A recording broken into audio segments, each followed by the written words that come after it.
That very moment that Orange realized he'd been eating a dirty gym sock the entire time. Ew! Was I over here, someone telling you? Creepy pasta?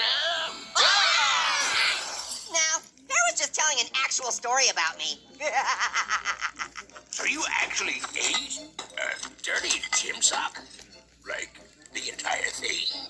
Are you surprised? That's not even that crazy for Orange. Yeah, earlier today he farted the ABCs, so... Enough! Listen, I thought of a creepy pasta in progress, and I went to all the effort of doing my creepy entrance routine. I'm on a roll. We're just gonna go with it, okay? Now, who among you is brave enough to hear my newest creepypasta? The Funky Paw. Is this anything like the famous short story, The Monkey's Paw? No, that story isn't funky whatsoever. Gotcha. Now then, The Funky Paw is a story about a young grapefruit.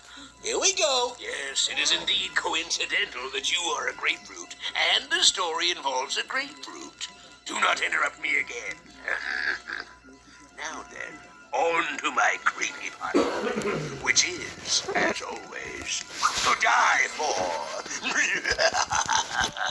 Once upon a time, there was a young grapefruit who cared very, very much about the way he smelled.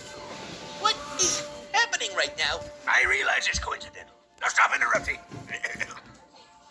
For someone without a nose, the grapefruit's sense of smell was quite refined.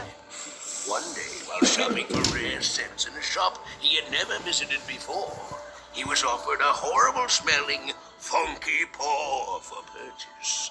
The purveyor of the shop told him the paw would grant him 3 wishes, but there was a catch. All of his wishes would be granted in a rather funky fashion.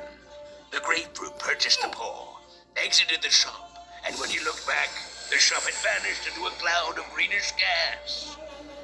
Nevertheless, the grapefruit rushed straight home with the paw and wished for a pile of money. It instantly appeared. The young grapefruit was overjoyed to find the paw worked. However, the pile of cash smelled rather funky. So funky, in fact, that no one would accept it as payment. No matter how much the grapefruit offered to pay, no one wanted his stinky money. And so, the grapefruit was left with a smelly pile of cash that was utterly worthless. The grapefruit decided to make his second wish, that the woman of his dreams would fall madly in love with him. Again, the wish came true immediately. She loved him dearly and could not be convinced otherwise, no matter what. You see, the grapefruit absolutely reeked. The stench of his money had permeated everything in the surrounding area, including the grapefruit himself. No matter how many times he bathed or tried to hide it with his ridiculous collection of body sprays, the grapefruit stank to high heaven. But his love was not deterred and remained entranced by him, even though she vomited whenever he came near. Eventually, the grapefruit was at the end of his rope. He was penniless, he smelled awful, and the love of his life was vomiting far too frequently for his liking. I wish for the smell to go away, he thought to himself, before he realized he still had one wish remaining.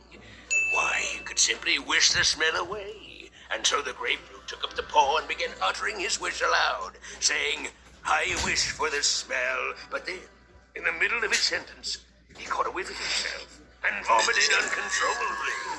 Unfortunately, the paw heard his request.